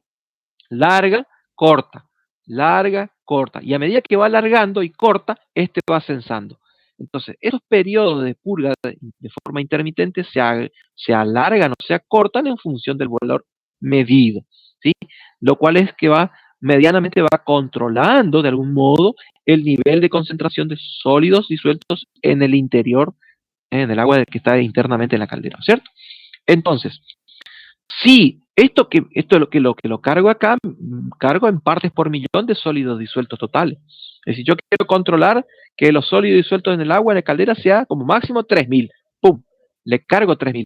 Pero si le cargo 3000, va a purgar en función de lo que mide, que va a ser sólidos disueltos totales. Pero los otros compuestos en realidad están concentrando antes, si es que se concentran antes o si tienen Entonces, ¿cómo yo hago? Entonces para que no concentre ese compuesto, tengo que bajar este valor. ¿Y cuánto bajo? Y bueno, entonces, si yo, por ejemplo, vuelvo para atrás y me da el caudal de purga, por ejemplo, basándome en sólidos disueltos totales, me da, por ejemplo, 500 litros, ¿sí? Y hago las cuentas, por ejemplo, para los demás compuestos, y resulta que el hierro concentra primero, y las cuentas me da que las purgas basadas en el hierro, en la velocidad de concentración del hierro, me da 600, entonces, ¿qué valor yo le pongo al controlador? Y bien fácil, si para 3000 partes, yo fijé acá 3000 partes por millón y me dio 500 litros, ¿sí? Y para el hierro yo tengo que purgar 600 litros, entonces hago 5 sextos por 3000, va a ser el valor que yo tengo que programar en el controlador. ¿Mm? Va a ser el valor que yo tengo que cargar en el controlador. ¿Para qué? Para que me drenen esos 600 litros y no 500 como yo había hecho de un principio. Bueno, eso va a ser parte del trabajo para que usted calcular el valor de seteo del controlador. Eh, bien, ya me recontrapasé. Acá podemos ver un sistema de purga continua. Este directamente es con válvula de control. Acá, en vez de largar el agua de forma intermitente, lo va haciendo de manera continua, ¿sí? Acá, adicionalmente, esta válvula, que es precisamente esta función, tiene una salida lateral, ¿eh? Que acá muestra un enfriador de agua, ¿sí? El agua que yo tomo para hacer para hacer los análisis, porque yo tengo que ir muestreando periódicamente, ¿sí? El agua de caldera para saber si yo estoy verdaderamente dosificando muy bien los productos químicos. Yo tengo que muestrear eso y hacer análisis, ¿sí? Con reactivos, que por cortesía, en teoría, por cortesía, te los proporciona el que te vende el producto químico, ¿cierto? Eh, entonces, esa agua que está a temperatura correspondiente a la presión, yo no la puedo tomar en una pipeta porque parte de esa agua se me va a vaporizar. Entonces, primero la tengo que enfriar y la hago pasar por un enfriador de muestra, ¿sí? Una vez que el agua sale como un chorro de agua continuo, ¿sí? Ahí recién pongo la pipeta, es decir, la pipeta para tomar la muestra, ¿tá? Para que esa muestra sea lo más representativa del agua en el interior de la caldera. Bueno, acá podemos ver un sistema de recuperación de energía de las purgas de superficie. Vemos el tanque de agua alimentación, la caldera, ¿sí? El sistema de bombeo, sistema de bombeo, el retorno de condensado, ¿sí? Vemos el sistemita de purga de superficie acá. ¿M? Entonces, el agua que va siendo drenada, ¿sí? Una vez que pasa la válvula, parte de esa agua se convierte en vapor, revaporiza. ¿Por qué? Porque esta tubería, esta línea está prácticamente a presión atmosférica. Entonces se pone un tanque revaporizado. La idea del tanque revaporizado es precisamente favorecer al desprendimiento del flash, ¿sí? El cual va a ir para arriba porque es más livianito, y el agua, el restante queda para abajo y decanta y se la pueda tirar. Ya va desecho, ¿no es cierto? El flash lo puedo reinyectar al tanque de revaporizado. Entonces fíjense que el flash ya me está contribuyendo también a la desgasificación, no solamente a la recuperación de energía, como energía para precalentar el agua de alimentación, sino que también me contribuye a la desgasificación. O sea que, fíjense, mato como si fuera dos pájaros en un tiro. Eh, Así que bueno, cuántas aguas se revaporiza, eso ya va a ser parte del trabajo práctico. ¿Eh? ¿Estamos? Ah, perdón, vuelvo para atrás. Eh, y lo que es fondo se descarga con las válvulas de purga de fondo, ¿sí? En, en instalaciones en donde yo cuento con poco espacio, por ejemplo, hoteles en las ciudades, o industrias que están en una ciudad, yo no tengo un lugar como para largar las purgas de fondo. Entonces yo tengo que ser un lugar libre, ¿sí? En donde yo puedo largar en el medio del campo, como teníamos en mi caso, ¿no es cierto? En la planta donde yo trabajaba, allá en el medio del campo. Entonces no había problema y aún así ocurrieron accidentes. Entonces tengo que largar en tanques de purga, es decir, tanques preparados, suficientemente resistentes como para, pesados, como para recibir el agua de purga de fondo, ¿sí? Que sale con barro, ¿no es cierto? Y con mucha energía. Entonces, también acá hay parte de agua que se va a revaporizar, esa agua se pierde, y el barro en algún momento hay que ir drenando y sacándolo por purga de fondo en este tanque, ¿sí? ¿Estamos? Acá tenemos otra estrategia de recuperación de energía, que era la que yo le decía, ven, el flash, en vez de mandarlo al tanque de agua alimentación, lo mando a un precalentador de agua, es decir, tengo el tanque revaporizado, el flash lo mando a un intercambiador de calor, ¿sí? Que es que precalienta el agua antes de que ingrese a la caldera, ¿sí? Acá tenemos el tanque de agua alimentación, la bomba, ¿sí? Entonces la bomba toma, bombea, ¿sí? Y hace pasar el intercambiador, ¿sí? Y sale. ¿Ah? Puede ser una alternativa viable. ¿Ah? Es otro sistema. Bueno, bueno, las purgas de fondo, ¿sí? La que son, bueno, la vamos a sacar por el fondo de la caldera porque precisamente precipitan al fondo o precipitan en los lugares de poca circulación. Por eso, en las calderas que tienen colectores, ¿sí? Yo tengo que garantizar que los colectores suministren agua a los haces tubulares, entonces yo tengo que mantenerlos limpios, ¿sí? Entonces, los colectores, es común encontrar que en los colectores también haya válvulas de purgas de fondo. Eh, una forma, una forma adecuada para hacer purga de fondo, y esto es una recomendación, no quiere decir que se tenga que hacer, en el momento de hacer la purga de fondo, ¿sí? En el momento de hacer la purga de fondo, conviene apagar el fuego, es decir, bajar la intensidad del fuego, ¿sí? Momentáneamente, y sí se puede, si me permite la planta, cortar directamente el suministro de vapor, cortar el suministro de vapor, esperar unos 5 o 10 minutos para que todo lo que está dando vuelta por ahí decante, y o sea, la idea es parar la vaporización, decantar al fondo y ahí recién hacer el purga. O sea, haciéndolo de esa manera, hay veces que no se puede hacer de esa manera, pero de esa manera va a ser mucho más efectivo. Un momento muy adecuado para hacer purga de fondo y que es precisamente los operadores de caldera aprovechan ese momento, más allá de que quieran irse a la casa, es cuando se está parando la caldera. Cuando se para la caldera, cuando la planta para, el operador cierra la válvula, la llama se apaga, o sea, apagamos la llama, ¿sí? Cierra la válvula, ¿sí? Mientras está barriendo, ¿sí? Limpiando su lugar de trabajo, va haciendo purgas periódicas. ¿Por qué? Porque precisamente todas esas impurezas, todo ese barro va a ir decantando y va a ser más efectivo hacerlo de esa manera. ¿Sí? Si yo hago con la caldera andando, ¿sí? Todo eso está en ebullición y es más difícil sacar el barro. Lo que vamos a sacar solamente va a ser lo que está cerquita de la válvula. ¿Eh? Eh, la, eh, la idea es hacer un barrido. Por supuesto que también hay que tener mucho cuidado con la purga de fondo porque también generamos una caída de presión localizada que puede generar alguna rotura, ¿no es cierto? Entonces hay que tener también mucho cuidado con eso.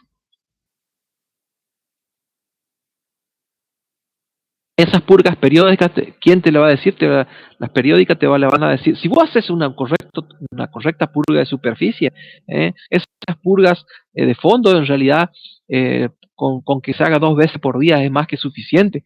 El tema es que mucha gente muchas veces no se hace purga de superficie, entonces normalmente el que te asesora te dice no hacerlo a cada 4 horas.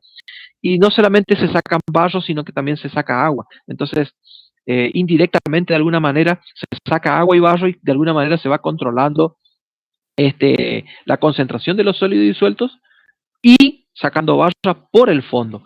Eso muchas veces se da, ¿no es cierto? Se da en calderas que directamente no tienen instaladas los sistemas de purga de superficie. Contestando la pregunta de Nicolás. Bueno, las válvulas de purga de fondo tienen que ser válvulas robustas, no va cualquier cosa ahí, ¿sí? No va, normalmente se instalan 2 válvulas, es decir, en serie, una válvula de cierre lento, ¿sí? Que es que está preparada para ese fin, ¿sí? La idea es la idea es sacar un poco de agua para calentar todo el sistema de descarga, porque el sistema de descarga está frío, ¿sí? Entonces, ir largando agua de poquito para calentar, porque si no la tubería sufre una rápida dilatación, ¿sí? Pero más allá de eso, el agua y junto con el vapor implosionan, ¿sí? Por el descenso rápido de temperatura. Entonces la idea es primero calentar esa tubería y después sí hacer las purgas, ¿no es cierto?, con las válvulas principales. ¿Mm? ¿Tá? O sea, antes de estas, ¿sí? O después de estas, normalmente se instala una válvula de cierre lento para primero que precalentar toda la descarga y después sí trabajar directamente con esta válvula que es la válvula principal. En este caso estamos viendo una imagen de una válvula de accionamiento manual, pero podemos ver también este tipo de válvula que es la misma, solo que acá se le ha adosado eh, un sistema de cilindro neumático para hacerlo de forma automatizada, es decir, con un actuador de válvula. ¿Ok? Esto que ustedes ven acá es un actuador de válvula, un actuador neumático, ¿no es cierto? Es una válvula, la válvula de purga de fondo es una válvula de apertura y cierre total, ¿sí? Apertura y cierre total de rápida, ¿no es cierto? Accionamiento rápido, no es accionamiento lento, ¿ok?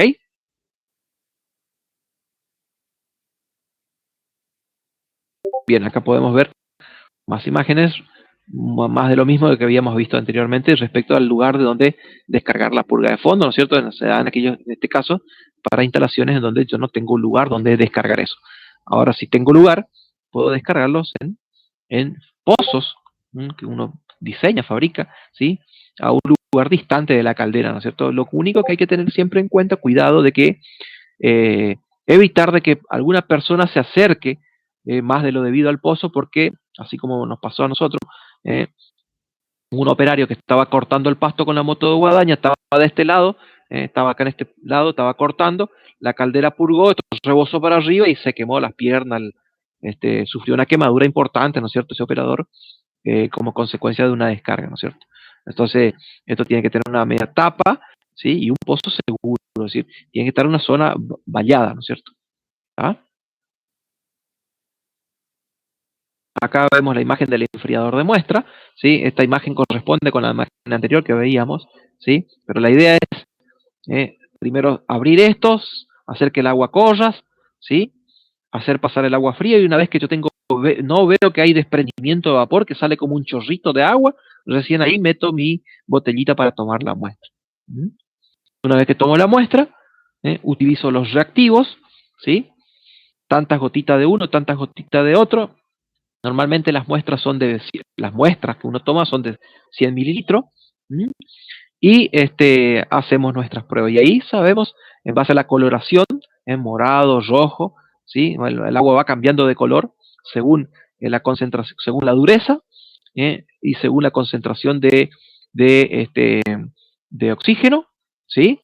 Y con un pHímetro se controla el pH. O sea, hay cosas básicas, tres cosas básicas que hay que controlar. Por lo menos lo hacíamos nosotros así, ¿no? En la caldera donde yo trabajaba, en la planta donde trabajaba, ¿no? La dureza, la concentración de sólidos disueltos totales, ¿sí? Y la dureza, el oxígeno disuelto y el pH. Son esas tres cosas que hay que controlar, ¿m? Principales. Bien.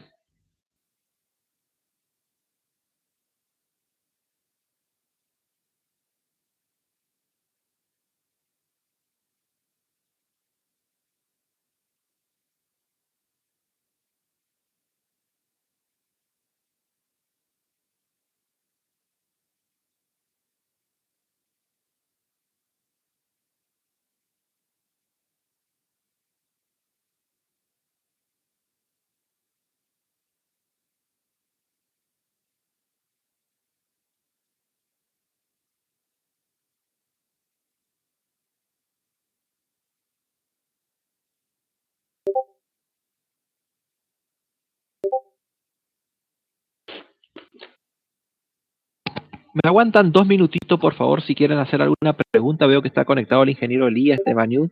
Si quieren hacer alguna pregunta en el foro, 2 minutitos y ya regreso. Ya estoy de vuelta, ¿sí? Aprovechen para hacer alguna consulta, si hay alguna duda que quedó del tema, ¿no?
Bueno,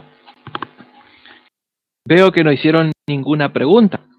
Eso significa que o entendieron todo o no entendieron nada.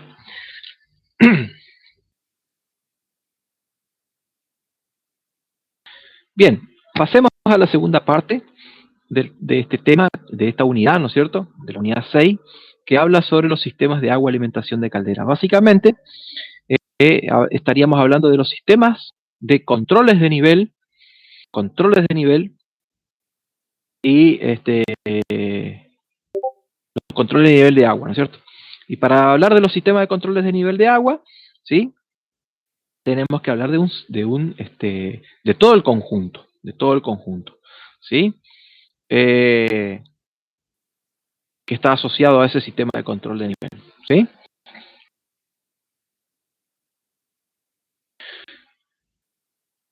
¿Para qué controlar? ¿Para qué regular? Bueno, la regulación y el control de la caldera tiene varios objetivos. Primero que nada es permitir el funcionamiento armónico de una caldera, ¿sí? El funcionamiento armónico de una caldera significa que la caldera opere de modo tal de que suministre vapor para la planta, ¿sí? Conforme la demanda de vapor, ¿sí? Y que cuide o mantenga la eficiencia de esta, es decir, que suministre la energía, la energía que se le aporta a través del combustible al agua, el proceso de combustión del combustible, sea de manera más eficiente posible. Y para que sea más eficiente posible, la idea es que mantenga esa relación aire-combustible, que siempre insistimos que el oxígeno, el aire para la combustión tiene que ser aire mínimo. Entonces, que esa relación aire-combustible sea más o menos constante o se mantenga para los distintos estados de carga. ¿Por qué? Porque eso nos va a conllevar a que esa caldera opere de manera más eficiente, ¿sí? Eh, eh, mínima intervención de operarios, que alargar la vida útil de la caldera, seguridad del funcionamiento y también cumplir con algunas reglamentaciones vigentes. Es decir, hoy las reglamentaciones exigen de que toda caldera, ¿sí? La alimentación de agua se haga de forma automatizada y no que de forma manual como antiguamente se hacía, ¿no? Las reglamentaciones exigen que los sistemas de control, los sistemas de agua alimentación sean automáticos, ¿sí? Automatizados y que tengan un enclavamiento con el sistema de combustión. Es decir, que frente a una situación de emergencia por falla de estos sistemas de controles de nivel, el sistema de combustión se detenga automáticamente y instantáneamente.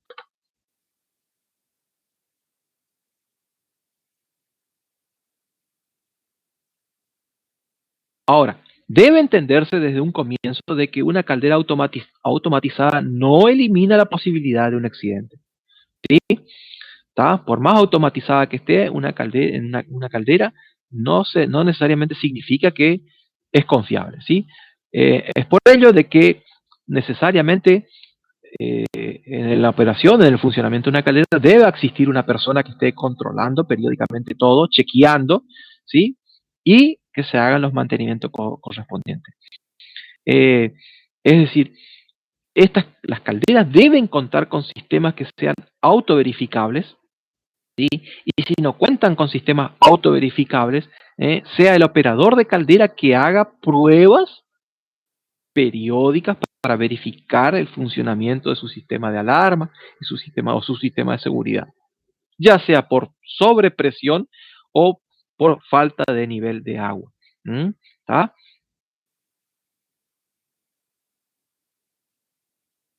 Recuerden que el 80% de las fallas en caldera está afectada tienen relación directa con el tratamiento deficiente del agua de la caldera.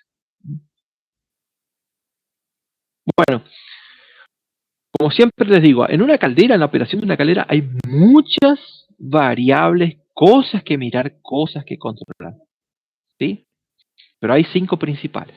Hay cinco principales que se deben mirar cada tanto o periódicamente. El nivel de agua, ¿sí?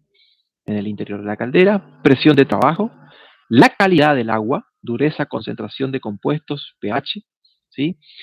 Temperatura de los gases de combustión, ¿sí? Y la relación de aire-combustible. Básicamente son esas cinco variables que hay que controlar, que hay que mantener, ¿sí? Siendo estas dos primeras por ahí las más fundamentales, ¿no? la presión y el agua y el nivel, ¿no? Eh, Acá vemos una calderita, ¿sí? Una calderita humotubular de 3 pasos con retorno de llama por el interior del tubo, ¿sí? Vemos una serie de accesorios, ¿sí? Que hacen a la medición y hacen el funcionamiento de la caldera, ¿eh? Equipos de medición como manómetros de presión, ¿sí? Presostatos, vemos que acá tienen 3 presostatos. Los presostatos son elementos de medición y control de presión, ¿sí?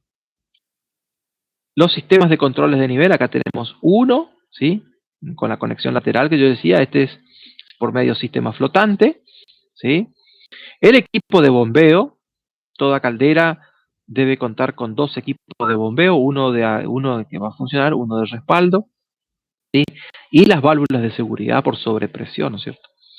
Eh, Haciendo alusión un poquito a este tipo de caldera, particularmente a este, hay que ver bien cómo está armada, cuál es la estrategia, ¿no? Pero tiene 3 presostatos, vemos acá, ¿por qué tiene 3 presostatos? Bueno, uno probablemente sea para controlar la presión en una operación normal, es decir, con la caldera andando, controla la presión en un máximo, en un valor máximo y en un valor mínimo, es decir, la presión va a actuar entre 2 niveles. Eso, como tiene un quemador, los quemadores normalmente trabajan con llama alta y llama baja, o sea, llama chica y llama grande, ¿sí? Entonces, si le falta presión, va a dar lugar a la llama grande, y si le sobra, y si llega a la presión correspondiente, presión normal de trabajo, va a pasar a llama chica. Entonces, la presión normal va a oscilar entre 2 valores de presión. Ahora, ¿qué pasa si, por ejemplo, eh, la presión continúa aumentando? Entonces, puede ser que uno de esos presostatos active una alarma por una sobrepresión antes de que tal vez se disparen las válvulas de seguridad. Habría que ver cómo está armado, ¿no? Y el tercer presostato, ¿eh? Puede ser, vuelvo a repetir, puede ser que active una alarma por baja presión. ¿Cómo es esto por baja presión? Y bueno, ¿quién crea la presión? La presencia de vapor. ¿Y la presencia de vapor de qué depende? De la presencia de agua. Entonces, ¿qué pasa si la caldera va quedando sin agua? Se genera menos vapor. Si la caldera va quedando sin agua, hay superficies de calefacción que van a ir quedando al descubierto. Entonces, su producción va a ir bajando. Y si su producción va a ir bajando, la presión va a ir cayendo. Entonces, ¿qué pasa si la presión cae por debajo de cierto límite? Entonces, eso es algo que hay que tenerlo siempre presente. Que antes de meterle fuego, primero el sistema tiene que verificar de que efectivamente en el interior de la caldera haya agua. ¿Ah? Ahora me dicen, bueno, pero ¿y cómo hacemos en el arranque? Bueno, porque si en el arranque que la presión está baja, entonces ¿qué me va a cortar el fuego? No, para eso la caldera tiene lo que se denomina encendido manual, encendido automático. O sea, la caldera lo arrancamos de forma manual y una vez que entró en régimen, que llega la presión, ¿sí? La pasamos en automático y ahí recién abrimos la válvula principal de vapor y empezamos a suministrar vapor a la planta. ¿Ok? Entonces, el sistema de combustión tiene que estar enclavado con el sistema de control de nivel. Es decir, para darle fuego tengo que tener certeza de que adentro hay agua. ¿Tá? Entonces, una forma es, por supuesto, que si acá falta agua, en teoría debería haberse disparado la alarma por bajo nivel. Pero ¿y si falla esto? Si falla esto, ¿qué pasa? ¿Ah? En teoría debería haberse disparado la alarma por bajo nivel. Pero si esto se atascó y no activó nada, una forma de hacerlo es midiendo la presión. Bueno, eso comentario general, sí. El sistema de agua alimentación de caldera, y ya tenemos que... básicamente comienza por lo que se denomina el tanque de condensado o el tanque de agua alimentación de caldera, ¿sí? Después va a venir el sistema o el equipo de bombeo con su control, con su sistema de control asociado, porque en definitiva van a ser los encargados las bombas van a ser las encargadas de reponer el agua de alimentación, es decir, van a reponer el agua hacia la caldera, ¿sí? Vamos a tener un sistema de reposición de agua, también debemos contar con eso, ¿sí? El tanque no se puede quedar, el tanque de agua de alimentación no se puede quedar sin agua, entonces tenemos que reponer agua. Tenemos que tener sistemas de respaldo, ¿sí? por si todos estos sistemas anteriores fallan, ¿sí? Y tenemos que contar con sistemas de dosificación de productos químicos para el tratamiento interno de agua, si es que la caldera tiene esa estrategia, esa técnica de tratamiento, con su tanque de productos químicos. ¿Tá? Esto no es ley, ¿sí? Esto no es ley. ¿Tá? ¿Por qué? Porque cada instalación es particular, ¿sí? ¿Tá? Por eso siempre tenemos que ver cuál es el contexto bajo el cual estamos hablando. Lo que normalmente, o lo que debería ser así, digamos, contar con todo esto. Digamos. Bueno, acá fíjense, podemos ver un sistema de agua alimentación bastante completito, ¿sí? Tenemos la caldera, ¿no? Tenemos el tanque de agua alimentación, y tenemos un tanque de agua de aportación, es decir, un tanque de agua fría o el reservorio, que sería nuestra agua, un tanque del agua de reposición. ¿Sí? Eh, Acá tenemos nuestro tanque de agua de alimentación, vamos a tener que es el que va a recibir, ¿no es cierto?, lo que es el condensado de planta, recuperación de condensado, va a recibir el agua de aportación, es decir, el agua de reposición, ¿sí? Y si tenemos purga de superficie, como vemos acá, también en teoría va a recibir el revaporizado de las purgas de superficie. ¿Tá? Todo esto se va a mezclar en este cabezal, ¿sí? En este que se llama cabezal mezclador, ¿sí? Y que va a descargar acá en el fondo, ¿sí? En nuestro tanque, ¿no es cierto? ¿Tá? Adicionalmente, este tanque puede tener un sistema de inyección de vapor vivo para favorecer a la desgasificación y también controlar la temperatura del agua de alimentación. ¿Sí? Se recomienda que la temperatura del agua de alimentación nunca sea inferior a los 70 grados. ¿Sí? Eso es lo recomendable, ¿sí? ¿Tá? Nunca inferior a los 70 grados centígrados. ¿Sí? Entonces, ¿para qué? Para precisamente ahorrarnos un poco de plata en lo que es productos químicos, es decir, en los secuestrantes de oxígeno, ¿sí? Eh, Después, bueno, podemos hacer algunas mejoras si queremos. Acá, fíjense que acá abajo hay un intercambiador de calor. Bueno, podemos todavía aprovechar el calor sensible del agua que está caliente. Acá esta agua que se va por abajo, proveniente de las purgas, ¿no? El flash se va para arriba, el agua que queda va para abajo. Todavía por ahí podemos precalentar el agua de aportación, el agua de reposición, ¿sí? Con un sistemita de bombeo acá. Podemos ver un sistemita de bombeo, ¿sí? Para ya ganar algo de energía acá. ¿Estamos? Bien. Entonces, así básicamente se constituye un sistema, o debería por lo menos de constituirse un sistema de agua alimentación de una caldera industrial, ¿no es cierto? Una caldera industrial. ¿Ah? Respecto al tanque, ¿sí? Al tanque de agua alimentación, hay cosas, esto es un tanque muy completo, es una cosa muy sofisticada, algo este, muy bien diseñada, ¿no es cierto? Pero en nuestra zona, para nuestras industrias, es muy difícil alcanzar esto.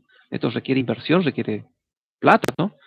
Eh, no lo van a encontrar así, ¿sí? Gracias si los tanques tienen tapa, gracias si los tanques tienen tapa. Eh, pero hay cosas que sí o sí tiene que tener un tanque de agua alimentación y que no puede no tener. Es un sistema de control de nivel con un sistema de alarma. Es decir, si este tanque se queda sin agua, la caldera se queda sin agua. Es decir, la bomba no funciona. Entonces tiene que tener un sistemita, al menos, no sé si, al menos un sistema automático que reponga agua de forma automatizada.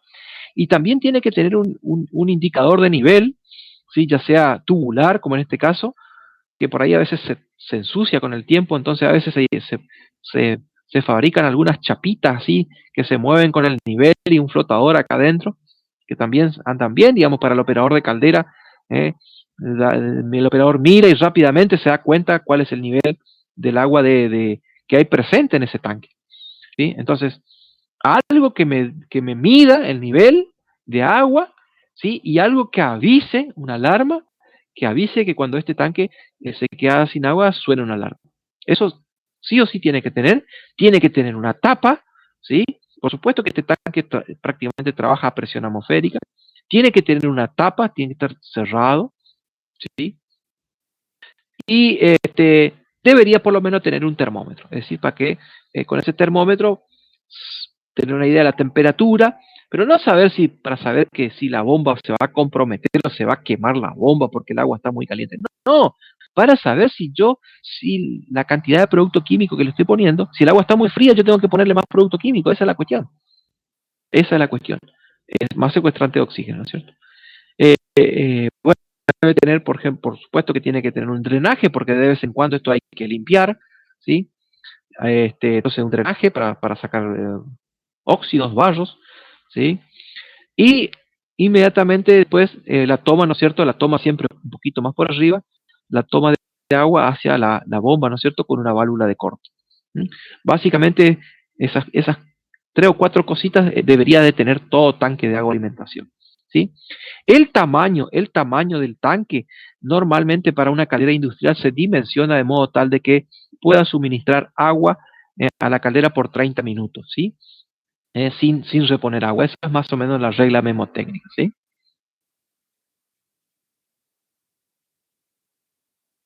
Bien. eh, Respecto a los controles de nivel, ¿sí? La idea de controlar el nivel del agua en la caldera tiene dos objetivos, o tres en realidad, objetivos principales. Controlar el nivel en el valor deseado para garantizar que las superficies por donde se intercambia calor no queden expuestas a las altas temperaturas por un nivel bajo de agua, ¿sí? Eh, Recordemos que el agua es la que refrigera el hierro, así que si se queda sin agua en la caldera o se va quedando al descubierto los tubos se van a recalentar. Entonces tenemos que garantizar que ese sistema de control de nivel o controlar el nivel no lleguemos a un nivel mínimo, que es el nivel mínimo peligroso, ¿no? Eh, por el contrario, si el nivel también es muy alto, ¿sí? Vamos a empezar a tener arrastre, ¿tá? Entonces también tenemos que acotar el nivel superior, es decir, el nivel máximo, ¿sí? También hay que controlar eso, ¿sí? Y que la interacción entre el sistema de control de nivel y el sistema de control de combustión sea mínimo, en el sentido de que yo inyecto agua, esa interacción se acentúa con el suministro desigual de agua. Es decir, si yo tengo un suministro de agua que no es constante o no es, eh, no me sale la palabra, sino que es funcional, armónico, afecta directamente a los quemadores o al sistema de control de combustión. Es decir, hasta incluso hace que la presión de trabajo empiece a oscilar. Entonces, eso hace que cuando yo inyecto agua, la presión tiende a bajar, y si baja la presión, tengo que quemar más, y entonces entro a quemar más, y entonces los quemadores entran a proporcionar fuego y a retirar fuego varias veces en el tiempo, y eso va comprometiendo al sistema de combustión. ¿Ah? Lo que sí, toda caldera debe tener un sistema de alarma, sonoro de alarma por bajo nivel, asociado con un sistema de corte automático del sistema de suministro de combustible. Eh, en toda caldera, tenemos algo que se llama indicador visual. Toda caldera tiene que tener al menos un indicador visual de nivel. ¿Para qué me sirve? Y concretamente me sirve para controlar el nivel. Es el único medio, ¿sí? El indicador visual, por más sistema automático que yo tenga y toda la madre en coche, es el único sistema que me va a decir si verdaderamente hay agua o no en el interior de la caldera, siempre y cuando acá no haya incrustaciones, ¿no es cierto? ¿Eh? Yo tengo la certeza de que acá hay comunicación entre este recipiente y este vaso, ¿no es cierto? ¿Ah? Pero es el calderista, lo primero que hace el calderista, el operador de caldera, antes de tomar una acción frente a una situación de alarma, o frente a una situación de emergencia, es mirar si acá hay agua. Si acá hay agua, el operador lo que va a hacer va a tratar siempre de salvar el equipo, es decir, va a tratar de siempre de reponer agua. ¿sí? Va a actuar en ese sentido. Ahora, si acá el nivel se pierde, el operador no sabe cuánta agua hay adentro, ¿sí? Entonces, directamente la operatoria es apagar la llama, esperar que todo se enfríe y después ver o cuantificar los daños, ¿sí? Lo que sí tenemos que tener presente es que cuando la caldera está apagada, el nivel de adentro coincide con el nivel de afuera. Ahora, cuando la caldera está trabajando, está en operación, acá no hay burbujas, acá sí hay burbujas, el nivel del agua ¿eh?